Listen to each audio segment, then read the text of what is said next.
നമസ്കാരം. കാലിക്കറ്റ് യൂണിവേഴ്സിറ്റിയുടെ കീഴിൽ എം.കോം സെക്കൻഡ് സെമസ്റ്ററിലെ സ്ട്രാറ്റജിക് കോസ്റ്റ് അക്കൗണ്ടിങ്ങിലെ പ്രീവിയസ് ഇയർ ക്വസ്റ്റ്യൻ പേപ്പർ ആണ് നമ്മളിവിടെ ഡിസ്കസ് ചെയ്യുന്നത്.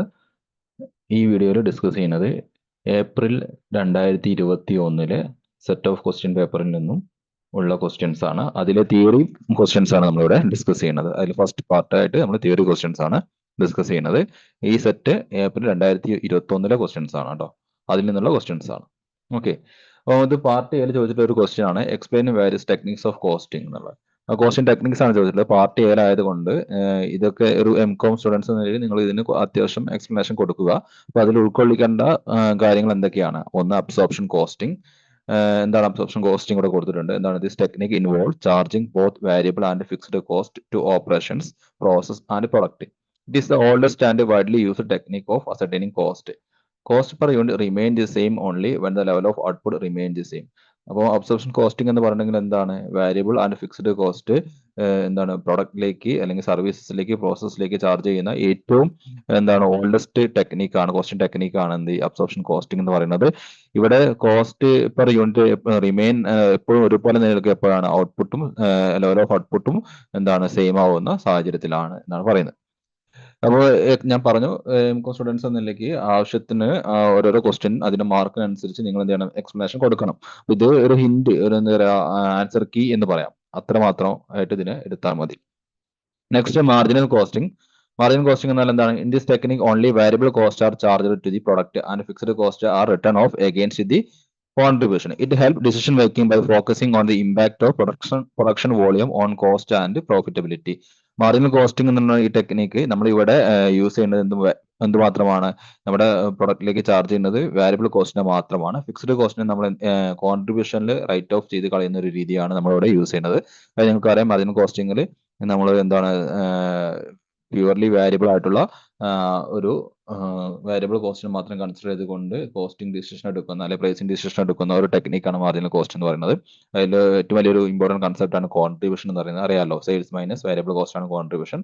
അപ്പോൾ ആ കോൺട്രിബ്യൂഷനിൽ പ്രോഫിറ്റ് അല്ലെങ്കിൽ ഫിക്സ്ഡ് കോസ്റ്റ് അഡ്ജസ്റ്റ് ചെയ്തിട്ടാണ് നമ്മൾ പ്രോഫിറ്റ് കണ്ടുപിടിക്കുക. ഓക്കെ.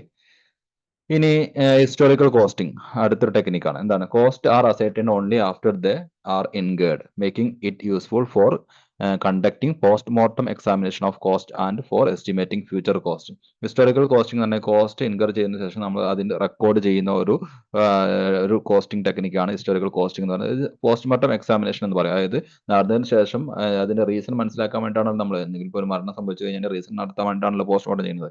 അതേപോലെ നമ്മൾ സ്പെൻഡ് ചെയ്തതിന് ശേഷം ആ ബിസിനസ്സിന് ഉണ്ടാകുന്ന നഷ്ടമോ ലാഭമോ മറ്റു കാര്യങ്ങളോ അതിനെക്കുറിച്ച് അനാലിസിസ് നടത്തിയിട്ട് നമ്മൾ ഫ്യൂച്ചർ ഡിസിഷൻ എടുക്കുക എന്നുള്ളതാണ് ഇതിലൂടെ ചെയ്യുന്നത്. Then direct costing. This specialized form of cost analysis only use variable cost to make decisions and do not consider fixed cost. It is useful for short-term decision but may lead to harmful result if used for long-term decision making.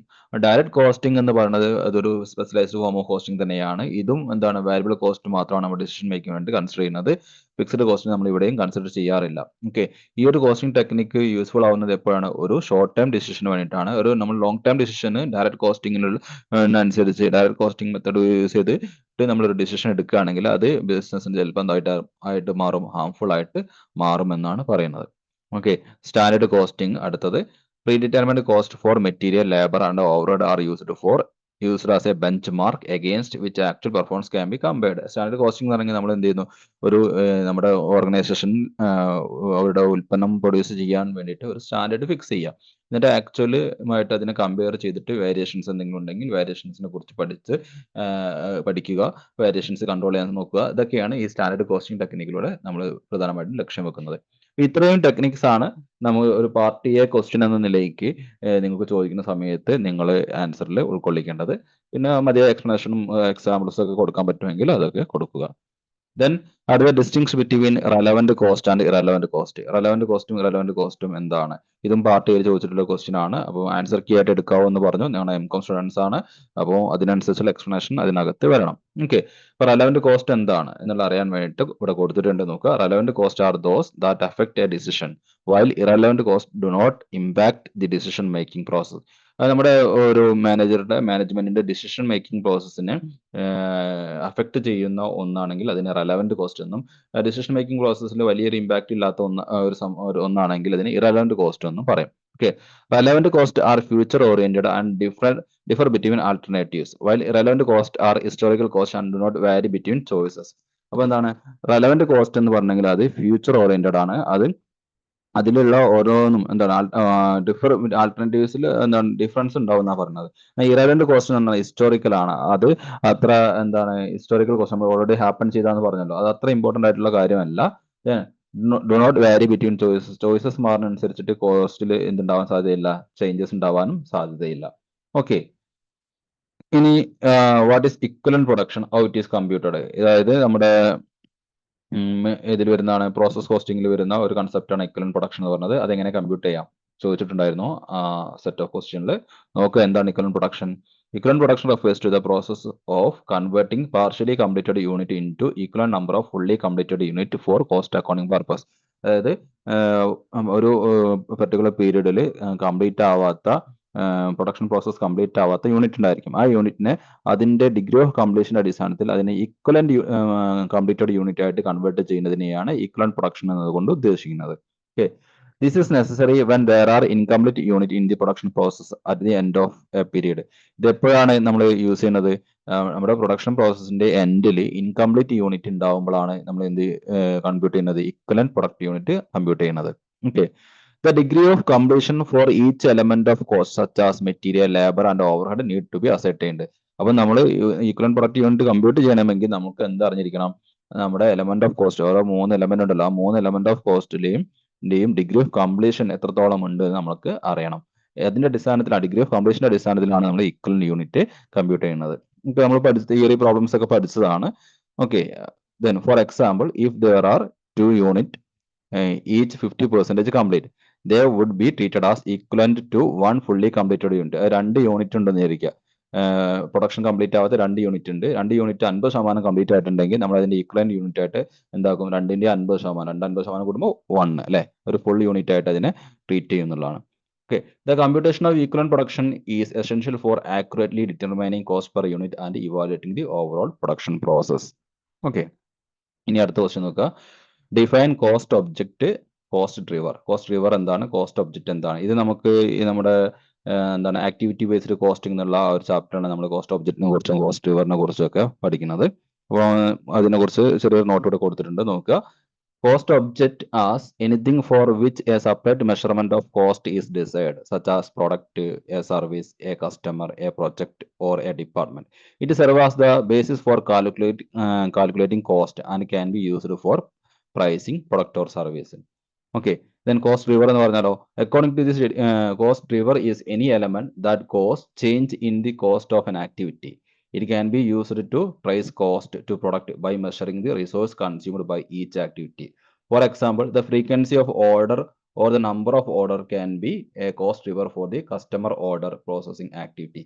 അതായത് ഓരോ ആക്ടിവിറ്റിയിൽ cost incur ചെയ്യാൻ എന്താണ് ഇടയാക്കുന്ന ഒരു cost ഡ്രിവർ ഉണ്ടായിരിക്കും. അതിന് ഇടയാക്കുന്ന ഒരു event ഉണ്ടായിരിക്കും. ആ ഇവന്റിനെയാണ് കോസ്റ്റ് ഡ്രിവർ എന്ന് പറയുന്നത്. ഇപ്പൊ എന്താണ്, കസ്റ്റമർ ഓർഡർ പ്രോസസ്സിംഗ് ആക്ടിവിറ്റിയിൽ കോസ്റ്റ് ഇൻകർ ചെയ്യുന്ന ആക്ടിവിറ്റി എന്ന് പറഞ്ഞാൽ കസ്റ്റമറിന്റെ നമ്പർ ഓഫ് ഓർഡർ അല്ലെങ്കിൽ ഫ്രീക്വൻസി ഓഫ് ഓർഡർ ആണ്. എത്ര ഓർഡർ വരുന്നു, അല്ലെങ്കിൽ എത്ര നമ്പർ ഓഫ് ഓർഡർ വരുന്നു, അല്ലെങ്കിൽ ഏത് ഫ്രീക്വൻസിയിലാണ് ഓർഡർ വരുന്നത്, ഇതിന്റെ അടിസ്ഥാനത്തിലാണ് അവിടെ എന്ത് ചെയ്യുന്നത്? കോസ്റ്റ് ഇൻകർ ചെയ്യുന്നത്. അപ്പൊ കോസ്റ്റ് ഡ്രിവർ എന്ന് പറഞ്ഞാൽ കോസ്റ്റ് ഇൻകർ ചെയ്യിക്കുന്ന ഒരു എലമെന്റ് ഓഫ് ആക്ടിവിറ്റി ആണ് എന്ത്? കോസ്റ്റ് ഡ്രിവർ എന്ന് പറയുന്നത്. ഓക്കെ, ഇനി അടുത്തത് what are the limitations of cost accounting. Cost accounting limitations എന്തൊക്കെയാണ് എന്നുള്ള രീതിയിൽ ചോദിച്ചിട്ടുണ്ട് ക്വസ്റ്റ്യൻസ്. അത് പാർട്ട് ബിയിൽ ചോദിച്ചിട്ടുള്ള ക്വസ്റ്റ്യൻ ആണെന്നാണ് എൻ്റെ ഒരു ഓർമ്മ. ഓക്കെ, എന്തായാലും ആ ക്വസ്റ്റ്യന് വരുന്ന ആൻസർ ചെറിയ ചെറിയ പോയിന്റ് ആയിട്ട് കൊടുത്തിട്ടുണ്ട്. ഒരു 5 ലിമിറ്റേഷൻസ് കൊടുത്തിട്ടുണ്ട്. 5-ലേറെ ഒരു 8 ലിമിറ്റേഷൻസ് ഒക്കെ നിങ്ങൾ കണ്ടെത്തിയിട്ട് എന്ത് ചെയ്യുക, അത് ഡീറ്റെയിൽ ആയിട്ട് നിങ്ങൾ എഴുതുക. എന്നാലേ പൂർണ്ണമായിട്ട് മാർക്ക് സ്കോർ ചെയ്യാൻ പറ്റുള്ളൂ. പ്രധാനമായിട്ട് ലിമിറ്റേഷൻസ് എന്ന് പറഞ്ഞെങ്കിൽ അതിന് കോംപ്ലക്സിറ്റി ആണ്. പിന്നെന്താണ് കോംപ്ലക്സിറ്റി എന്ന് പറഞ്ഞാൽ എന്താ നോക്കുക? Cost accounting involve A complex system of identifying different type of expense and allocating cost which require multiple step and formula making it is challenging system. Then expense എന്ന് പറയുന്നത് എന്താണ്? കോസ്റ്റ് അക്കൗണ്ടിങ് എന്നുള്ള ആ ഒരു മെത്തേഡ് നമ്മളൊരു ഓർഗനൈസേഷനിൽ implement ചെയ്യണമെങ്കിൽ നമുക്ക് ചിലവ് ഏറെയാണ് എന്നുള്ളതാണ് അവിടെ പറയുന്നത്. പിന്നെ in applicability of method and technique, പല സാഹചര്യങ്ങളിലും പല മെത്തേഡുകളും നമുക്ക് ആപ്ലിക്കബിൾ ആവാറില്ല. പലതും എന്താണ് ഒരു അസംഷൻസിന്റെ ബേസിൽ ഉള്ള ഇപ്പൊ EOQ എന്നൊക്കെ പറഞ്ഞ നമ്മുടെ പ്രധാനപ്പെട്ട കൺസെപ്റ്റ് അതൊക്കെ എന്താണ് ചില സ്റ്റേബിൾ ആയിട്ടുള്ള സിറ്റുവേഷനിൽ മാത്രം നമുക്ക് അതിൽ പറയുന്ന അസംഷൻ അനുസരിച്ചുള്ള സിറ്റുവേഷൻ ആണെങ്കിൽ മാത്രം നമുക്ക് ഫോളോ ചെയ്യാൻ പറ്റുന്ന ഒരു മെത്തേഡാണ്. അതായത് പ്രൈസിൽ ചേഞ്ച് ഉണ്ടാവുന്നില്ല, മാർക്കറ്റ് സിറ്റുവേഷനിൽ ചേഞ്ച് ഉണ്ടാവുന്നില്ല. നമുക്കറിയാം മാർക്കറ്റ് സിറ്റുവേഷൻ ഒക്കെ ഡൈനാമിക് ആണ്. അപ്പോൾ പല ടെക്നിക്കുകളും ഇൻആപ്ലിക്കബിൾ ആണ് എന്നാണ് പറയുന്നത്. Then lack of social accounting. Cost accounting does not consider the social obligation of the business, limiting its scope. ബിസിനസിന്റെ സോഷ്യൽ ഒബ്ലിഗേഷൻ കൺസിഡർ ചെയ്യുന്നില്ല എന്നുള്ളതാണ് മറ്റൊരു ലിമിറ്റേഷൻ ആയിട്ട് പറയുന്നത്. പിന്നെ lack of use for external reporting. Cost accounting primarily external റിപ്പോർട്ടിങ്ങിന് പ്രധാനമായിട്ടും അത് ഫിനാൻഷ്യൽ അക്കൗണ്ടിംഗ് ആണ് യൂസ് ചെയ്യുന്നത്. ഇത് സാധാരണയായിട്ട് മാനേജ്മെന്റിന് അവരുടെ ഡിസിഷൻ മേക്കിങ്ങിനും മറ്റു കാര്യങ്ങൾക്കും വേണ്ടിയിട്ടാണ് ഇത് യൂസ് ചെയ്യുന്നത്. Cost accounting primarily serves as information need of management and is not suitable for providing financial information to shareholder, creditors, employees or society at large. Okay. Then നോക്കൂ, അടുത്ത ഒരു ക്വസ്റ്റ്യൻ അതിൽ ചോദിച്ചിട്ടുണ്ടായിരുന്നത് എന്താ? Explain the principles of kaizen costing. Kaizen കോസ്റ്റിംഗിനെ കുറിച്ച് kaizen costing എന്താണ്, അതിന്റെ പ്രിൻസിപ്പിൾസ് ആണ് ചോദിച്ചിട്ടുള്ളത്. അപ്പം അതും ഒരു ചെറിയ രീതിയിൽ ഇവിടെ കൊടുത്തിട്ടുണ്ട്. ഒരു 10ഓളം പോയിന്റ്സിന്റെ ഉള്ളിൽ നിങ്ങൾ ആ രീതിയിൽ അതിനെ എക്സ്പ്ലെയിൻ ചെയ്യുകയാണ് വേണ്ടത്. അപ്പൊ കൈസൺ കോസ്റ്റിംഗ് എന്ന് പറഞ്ഞാൽ എന്താണ്? Often referred to as continuous improvement costing is a cost management technique aimed at reducing cost how standard levels without negatively affecting quality, safety or employees moral. അതായത് എന്താണ് നമ്മുടെ കണ്ടിന്യൂസ് ഇംപ്രൂവ്മെന്റ് എന്നാണ് ഇതിന്റെ കൈസൺ എന്നുകൊണ്ട് ഉദ്ദേശിക്കുന്നത്. അതായത് നമ്മുടെ ഓർഗനൈസേഷന്റെ കോസ്റ്റ് റെഡ്യൂസ് ചെയ്യുക, അതിനു വേണ്ടിയിട്ടുള്ള ആക്ടിവിറ്റീസ് എടുക്കുക എന്നുള്ളതാണ് കൈസൺ കോസ്റ്റിംഗിൽ പറയുന്നത്. അത് കണ്ടിന്യൂസ് ആയിട്ടുള്ള ഒരു ആക്ടിവിറ്റി എടുക്കുക. പക്ഷെ അതിലൂടെ ചെയ്യുമ്പോൾ എന്താണ് നമ്മൾ ഫിക്സ് ചെയ്തിട്ടുള്ള സ്റ്റാൻഡേർഡിൽ താഴേക്ക് നമ്മുടെ കോസ്റ്റ് കൊണ്ടുവരാനാണ് ശ്രമിക്കുന്നത്. ഓക്കെ, പക്ഷെ അങ്ങനെ ചെയ്യുന്ന സമയത്ത് എന്താണ് അത് ബിസിനസിനെ നെഗറ്റീവ്ലി അഫക്ട് ചെയ്യാൻ പാടില്ല. അതായത് ക്വാളിറ്റിയിലും അതിന്റെ സേഫ്റ്റിയിലും എംപ്ലോയീസിന്റെ മൊറയിലും ഒന്നും നെഗറ്റീവ്ലി അഫക്ട് ചെയ്യുന്ന രീതിയിലാവാനും പാടില്ല. Okay, the principle of kaizen costing focus on making continuous incremental improvement to process and product after the initial design phase and during the production process. Here the key principles of Kaizen costing in detail in the അപ്പോൾ താഴെ പറയുന്ന Kaizen കോസ്റ്റിംഗിലെ പ്രധാനപ്പെട്ട principles ആണ്. ഒന്ന് continuous improvement, then focus on customers, പിന്നെ team work വേണം, supplier collaboration ഉണ്ടാവണം, then openness and communication ഉണ്ടാവണം, waste reduction, employees involvement, then incremental changes, cost reduction techniques വേണം, കോമ്പറ്റീറ്റീവ് പ്രൈസിങ്. ഇത്രയും ടെക്നിക്സ് അല്ലെങ്കിൽ ഈ പ്രിൻസിപ്പിൾസ് അതിന്റെ അടിസ്ഥാനത്തിലാണ് നമ്മൾ എന്ത് ചെയ്യുന്നത്? കൈസന്റെ കണ്ടിന്യൂസ് ഇംപ്രൂവ്മെന്റ് എന്ന് പറഞ്ഞിട്ടുള്ള ആ കണ്ടിന്യൂസ് ഇംപ്രൂവ്മെന്റ് നമ്മൾ ഓർഗനൈസേഷനിൽ ഉണ്ടാക്കിയെടുക്കുന്നത് ഈ ഒരു 10 പ്രിൻസിപ്പിൾസ് അപ്ലൈ ചെയ്യുന്നതിലൂടെയാണ്. ഓക്കെ, അതൊന്ന് നോട്ടിൽ ഞാൻ എന്താ പറയാ നമ്മുടെ ടെലഗ്രാം ഗ്രൂപ്പിൽ പ്രൊവൈഡ് ചെയ്യാം. നിങ്ങൾ അതൊന്ന് വായിച്ചു നോക്കുക. പിന്നെ എന്താണ് what is life cost analysis, LCC എന്നുള്ള രീതിയിലൊക്കെ ചോദിക്കാം. അപ്പോൾ ലൈഫ് കോസ്റ്റ് അനാലിസിസ് അല്ലെങ്കിൽ ലൈഫ് സൈക്കിൾ കോസ്റ്റിംഗ് എന്ന രീതിയിലാണ് വരാറുള്ളത്.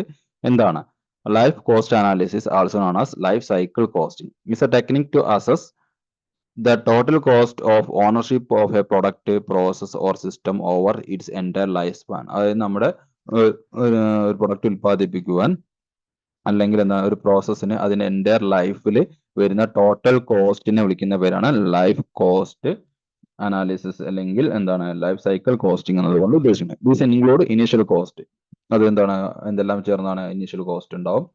ഓപ്പറേഷൻ ആൻഡ് മെയിൻ്റനൻസ് കോസ്റ്റ് വരും. ദെൻ ഡിസ്പോസൽ കോസ്റ്റ്, അതിനെ ഏറ്റവും യൂസ്ഫുൾ ലൈഫ് കഴിഞ്ഞ ശേഷം അതിനെ ഡിസ്പോസ് ചെയ്യാൻ വരുന്ന ചിലവ് വരും.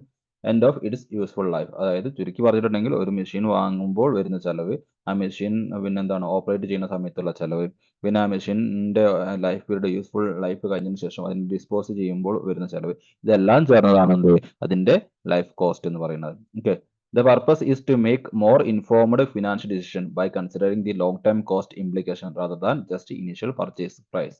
അപ്പോൾ ഇതിന്റെ പർപ്പസ് എന്ന് പറഞ്ഞിട്ടുണ്ടെങ്കിൽ എന്താണ്?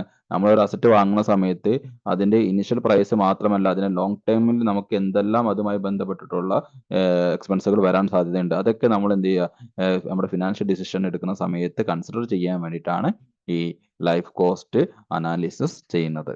ഓക്കെ, ദെൻ അടുത്ത question explain geographic pricing strategy. Geographic pricing strategy എന്നാൽ എന്താണ് എന്നാണ് ചോദിച്ചിട്ടുള്ളത്. ഇത് എന്താ പറയാ, ഒരു അത്ര വ്യക്തമായിട്ട് ടെക്സ്റ്റ് ബുക്കിലൊന്നും ഇല്ല, എന്നാലും നോക്കുക. പല സ്റ്റഡി മെറ്റീരിയൽസും ഇതിനെക്കുറിച്ച് കാണാനുമില്ല. ഞാൻ നോക്കിയിരുന്നു പല സ്റ്റഡി മെറ്റീരിയൽസ്, യൂണിവേഴ്സിറ്റി സ്റ്റഡി മെറ്റീരിയൽസിലൊക്കെ നോക്കിയിരുന്നു, കോപ്പറേറ്റീവ് സ്റ്റോറിന്റെ സ്റ്റഡി മെറ്റീരിയലൊക്കെ. അപ്പോൾ അതിലൊന്നും ഇത് ഇല്ല. അപ്പം നോക്കുക ഏതായാലും. Geographic pricing strategy involve setting a different price for the same product or service based on the geographic location of the buyer. അപ്പം ജിയോഗ്രാഫിക് എന്ന് പറഞ്ഞാൽ എന്താണ്? നമ്മുടെ ലൊക്കേഷൻ. അപ്പോൾ ലൊക്കേഷൻ അടിസ്ഥാനത്തിൽ എന്ത് ചെയ്യുക, പ്രൈസ് സെറ്റ് ചെയ്യുന്നതിനെയാണ് ജിയോഗ്രഫി പ്രൈസിംഗ് എന്ന് പറഞ്ഞത്. അപ്പോൾ ഒരേ പ്രൊഡക്റ്റിന് എന്ത് ചെയ്യുന്നു, അല്ലെങ്കിൽ ഒരേ സർവീസിന് ലൊക്കേഷൻ മാറുന്നതനുസരിച്ച് പ്രൈസിൽ എന്തുണ്ടാവുക, ചേഞ്ചസ് ഉണ്ടാവുക. അങ്ങനെ ആ ഒരു സ്ട്രാറ്റജിയാണ്. Okay, These strategies take into account factors such as local economic condition, cost variation, competition, and customer demographic in different regions. The main geographic pricing strategies are. അപ്പോൾ ഇത് ഈ ജിയോഗ്രാഫിക് പ്രൈസ് നമ്മൾ ഫിക്സ് ചെയ്യുന്നത്, അതായത് ലൊക്കേഷൻ അനുസരിച്ച് നമ്മൾ price fix ചെയ്യുന്നത് എന്തിനൊക്കെ അടിസ്ഥാനത്തിലാണ്? അവിടുത്തെ നമ്മുടെ ഓരോരോ ലൊക്കേഷൻ, നമ്മുടെ പ്രൊഡക്റ്റ് വിൽക്കാൻ ഉദ്ദേശിക്കുന്ന ഓരോ ലൊക്കേഷനിലെ എക്കണോമിക് കണ്ടീഷനും, അവിടുത്തെ കോസ്റ്റ് വേരിയേഷൻ, കോമ്പറ്റീഷൻ, കസ്റ്റമറിന്റെ ഡെമോഗ്രാഫി ഡീറ്റെയിൽസും ഇതൊക്കെ നോക്കിയിട്ടാണ് നമ്മൾ എന്ത് ചെയ്യുന്നത്, ആ ഓരോരോ ലൊക്കേഷൻ അനുസരിച്ച് നമ്മൾ പ്രൈസ് ഫിക്സ് ചെയ്യുക. ഓക്കെ, അപ്പോൾ അതിൽ പ്രൈസിംഗ് സ്ട്രാറ്റജീസ്, പ്രധാനപ്പെട്ട പ്രൈസിംഗ് സ്ട്രാറ്റജീസ് ഏതൊക്കെയാണ് താഴെ കൊടുത്തിട്ടുണ്ടോന്ന്. സോൺ പ്രൈസിംഗ്, അതായത് ഓരോരോ സോണിനും ഓരോരോ സോണുകളാക്കി തിരിക്കുക. എന്നിട്ട് ഓരോരോ സോൺ അല്ലെങ്കിൽ ഓരോ റീജിയന് എന്ത് ചെയ്യുക, അവരുടെ ആയിട്ടുള്ള ആ റീജിയന്റെ ഫീച്ചറിനനുസരിച്ച് പ്രൈസ് ഫിക്സ് ചെയ്യുക. അതൊരു ടെക്നിക്കാണ് zone pricing. Then FOB, free on board അല്ലെങ്കിൽ ഒറിജിൻ പ്രൈസിങ്. അവിടെ എന്താ വെച്ചിട്ടുണ്ടെങ്കിൽ buyer pay the shipping cost from the seller warehouse resulting in different effective price based on the distance from the seller. അപ്പോൾ ഇത് എന്താ വെച്ചിട്ടുണ്ടെങ്കിൽ ഇവിടെ ഈ ഷിപ്പിംഗ് കോസ്റ്റ് ആര് കൊടുക്കുക? ബയർ കൊടുക്കുക. അപ്പോൾ നമ്മുടെ ലൊക്കേഷൻ മാറുന്നതനുസരിച്ച് എന്തുണ്ടാവും, ലൊക്കേഷൻ ദൂരമുള്ള ലൊക്കേഷൻ ആണെങ്കിൽ ഷിപ്പിംഗ് കോസ്റ്റ് കൂടുതലാവും. അപ്പോൾ അതിനനുസരിച്ച് ഓരോരുത്തർക്ക് അതിനനുസരിച്ചുള്ള പ്രൈസിൽ മാറ്റണ്ടാവും. പ്രൊഡക്റ്റിന്റെ പ്രൈസ് എന്താക്കി വെക്കുക, ഫിക്സ്ഡ് ആക്കി വെക്കുക. എന്നിട്ട് ഷിപ്പിംഗ് കോസ്റ്റ് ബയ്യറുടെ കയ്യിൽ നിന്ന് വാങ്ങാം. അപ്പോൾ എന്താണ്, ദൂരത്തിനനുസരിച്ച്. അപ്പോൾ അങ്ങനെ ആകുമ്പോൾ ഓരോ റീജിയനിലേക്ക് സാധനം എത്തുന്നത് ഓരോരോ പ്രൈസിലായിരിക്കും. ഓക്കെ, പിന്നെന്താണ് freight absorption pricing. The seller absorb all part of the shipping cost to make the price competitive in distant market. അതുപോലെ തന്നെ എന്താണ് നമ്മൾ ഈ ഫ്രൈറ്റ് അബ്സോർപ്ഷൻ പ്രൈസിംഗ് എന്ന് ഉദ്ദേശിക്കുന്നത്, നമ്മൾ ഈ നമ്മുടെ പ്രൊഡക്റ്റ് പ്രൈസിൽ എന്ത് ചെയ്യുന്നു, ഈ ഷിപ്പിങ്ങിന്റെ ചാർജ് അതിൽ ഉൾപ്പെടുത്തുക. അപ്പൊ അതിന്റെ ഗുണം എന്താ വെച്ചിട്ടുണ്ടെങ്കിൽ നമ്മുടെ എന്താണ് ഡിസ്റ്റന്റ് മാർക്കറ്റിലൊക്കെ നമുക്ക് shipping cost to make the, അതായത് പാർട്ട് ഓഫ് ഷിപ്പിംഗ് കോസ്റ്റ് നമുക്ക് എന്താ വെച്ചിട്ടുണ്ടെങ്കിൽ ഈ കോമ്പറ്റീഷൻ ഒക്കെ ഫേസ് ചെയ്യാൻ ഇത് സഹായിക്കുന്നുള്ളതാണ്. കാരണം നമ്മുടെ പ്രോഡക്റ്റ് ഏകദേശം ഒരു കുറഞ്ഞ പ്രൈസിൽ എല്ലാവർക്കും എത്തിക്കാൻ പറ്റും എന്നുള്ളതാണ് ഇതിന്റെ ഒരു ഗുണമായിട്ട് പറയുന്നത്. പിന്നെ ബിസിനസ് പോയിന്റ് പ്രൈസിംഗ് ഉണ്ട്. Base location is chosen and shipping cost are calculate from this point regardless the actual location of the seller. അപ്പോൾ അത് നമുക്കറിയാം, ബിസിനസ് ഇപ്പോൾ നമ്മൾ ആമസോണിനൊക്കെ സാധനം വാങ്ങുന്ന സമയത്ത് ഷിപ്പിംഗ് ചാർജ് തീരുമാനിക്കുന്നത് എങ്ങനെയാ?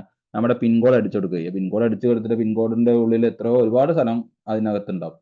ചിലപ്പോൾ ആ പിൻകോഡിൽ ഏറ്റവും എൻഡിലായിരിക്കും ചിലപ്പോൾ നമ്മുടെ വീട്. എന്നാലും നമുക്ക് ആ ഒരു പിൻകോഡിന് വരുന്ന ചാർജേ വരുള്ളൂ. ഓക്കെ, അതാണ് ഇവിടെ പറയുന്നത് ബേസിംഗ് പോയിന്റ് പ്രൈസിംഗ് എന്ന് പറയുന്നത്. പിന്നെ യൂണിഫോം ഡെലിവേർഡ് പ്രൈസിംഗ് എന്ന് പറഞ്ഞിട്ട് അങ്ങനെ 5ഓളം സ്ട്രാറ്റജീസ് ആണ് നമ്മൾ ജിയോഗ്രാഫിക് പ്രൈസിങ്ങിന് ഉപയോഗിക്കുന്നത്. അപ്പോൾ ഇതൊന്ന് നോട്ട് ചെയ്യുക, പഠിക്കുക.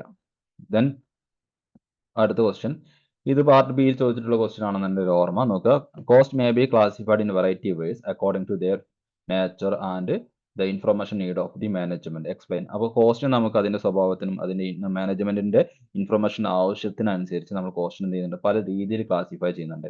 ഇത് 1ാമത്തെ മൊഡ്യൂളിലാണെന്ന് തോന്നുന്നു ഈ ഏരിയ ഒക്കെ ഡിസ്കസ് ചെയ്യുന്നത്.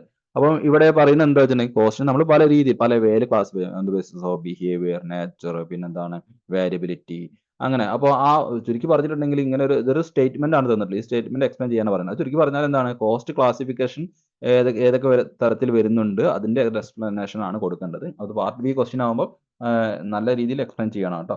ഇവിടെ ജസ്റ്റ് ഇതിന്റെ ഒരു കീ ആൻസർ കീ ഇവിടെ നൽകിയിട്ടുണ്ട്, നോക്കുക. Cost classification is crucial for effective management and decision making in organization. It involves organizing cost based on their nature and management information needs. Here are the key way cost can be classified. Classification according to elements, material cost, labour cost, expense എന്നിങ്ങനെ elements ബേസിൽ കോസ്റ്റിനെ classify ചെയ്തിട്ടുണ്ട്. പിന്നെ എന്താണ്, നേച്ചറിന്റെ അടിസ്ഥാനത്തിൽ direct, indirect എന്നിങ്ങനെ classify ചെയ്യുന്നുണ്ട്. പിന്നെ ബിഹേവിയറിന്റെ അടിസ്ഥാനം fixed, variable, semi variable എന്നറിയാം. ദെൻ ക്ലാസിഫിക്കേഷൻ അക്കോർഡിംഗ് ടു ഫംഗ്ഷൻ്റെ അടിസ്ഥാനത്തിൽ production cost, administrative cost, selling and distribution cost, research and development cost എന്നിങ്ങനെ തിരിച്ചിട്ടുണ്ട്. പിന്നെ ടൈമിന്റെ അടിസ്ഥാനത്തിൽ നമുക്ക് അതിനെ ഹിസ്റ്റോറിക്കൽ കോസ്റ്റ്, ഫ്യൂച്ചർ കോസ്റ്റ് എന്നിങ്ങനെ തിരിച്ചിട്ടുണ്ട്. മേജർ ക്ലാസിഫിക്കേഷൻ ഇങ്ങനെയാണ് വരുന്നത്. ഓക്കെ, അപ്പോൾ ഇതിനൊക്കെ എക്സ്പ്ലെയിൻ ചെയ്യണം കേട്ടോ. അല്ലാതെ നിങ്ങൾ എന്താണ് ഒരു ഡിഗ്രി സ്റ്റുഡൻസ് എഴുതുന്ന പോലെ ഈ ക്ലാസിഫിക്കേഷൻ ഇതുപോലെ പോയിന്റ് ആയിട്ട് എഴുതിയാൽ പോരാ. ഒരു പി ജി സ്റ്റുഡൻസ് എന്ന നിലയ്ക്ക് അതിനായിട്ടുള്ള എക്സ്പ്ലനേഷൻ കൊടുക്കണം. അപ്പോൾ ഈ കാര്യങ്ങളൊക്കെ നിങ്ങൾക്ക് അറിയാവുന്നതാണ്, അത്ര ബുദ്ധിമുട്ടുള്ള കാര്യങ്ങളല്ല. അപ്പോൾ ഈ ക്ലാസിഫിക്കേഷൻ്റെ ഒരു 5 ബേസ് പഠിച്ചു വെക്കുക. 5 ബേസിന് എക്സ്പ്ലെയിൻ ചെയ്ത് നിങ്ങൾക്ക് വളരെ ഈസി ആയിട്ട് നല്ല മാർക്ക് സ്കോർ ചെയ്യാൻ പറ്റും. അപ്പം ഇപ്പം ഈ ഒരു വീഡിയോയിലൂടെ പ്രൊവൈഡ് ചെയ്തിട്ടുള്ളത് എന്താണ്, സെറ്റ് 1 നമ്മൾ 2021 എം.കോം ഫൈനൽ എക്സാമിന്, സെക്കൻഡ് സെമസ്റ്റർ എം.കോമിൻ്റെ എക്സാമിന് ചോദിച്ചിട്ടുള്ള ക്വസ്റ്റ്യൻസ് ആണ്. അതിലെ തിയറി ക്വസ്റ്റ്യൻസ് ആണ് നമ്മളിപ്പോൾ ഡിസ്കസ് ചെയ്തിട്ടുള്ളത്. അപ്പോൾ അതിന് ആൻസർ ചെയ്യേണ്ട ജസ്റ്റ് ഒരു കീസ് മാത്രമാണ് ഇവിടെ പ്രൊവൈഡ് ചെയ്തിട്ടുള്ളത്. നിങ്ങൾ മാർക്കിനനുസരിച്ച് നിങ്ങൾ പഠിക്കുന്നത് പി ജി ആണ് എന്നുള്ള ആ ഒരു ബോധത്തിൽ പി ജി സ്റ്റുഡൻസിൻ്റെ ഇതായിട്ടുള്ള രീതിയിലുള്ള എന്താണ് രീതിയിൽ എഴുതിയാലേ നിങ്ങൾക്ക് നല്ല രീതിയിൽ മാർക്ക് സ്കോർ ചെയ്യാൻ പറ്റുകയുള്ളൂ. അപ്പം പഠിക്കാനുള്ള ഒരു ഹിൻറ്റ് മാത്രമാണ് ഇവിടെ പ്രൊവൈഡ് ചെയ്തിട്ടുള്ളത്. ഓക്കെ, അപ്പം എല്ലാവർക്കും നല്ല രീതിയിൽ സ്കോർ ചെയ്യാൻ സാധിക്കട്ടെ. അടുത്ത സെറ്റ് ഓഫ് ക്വസ്റ്റ്യനുമായിട്ട് നമുക്ക് അടുത്ത വീഡിയോയിൽ കാണാം. ഓക്കെ.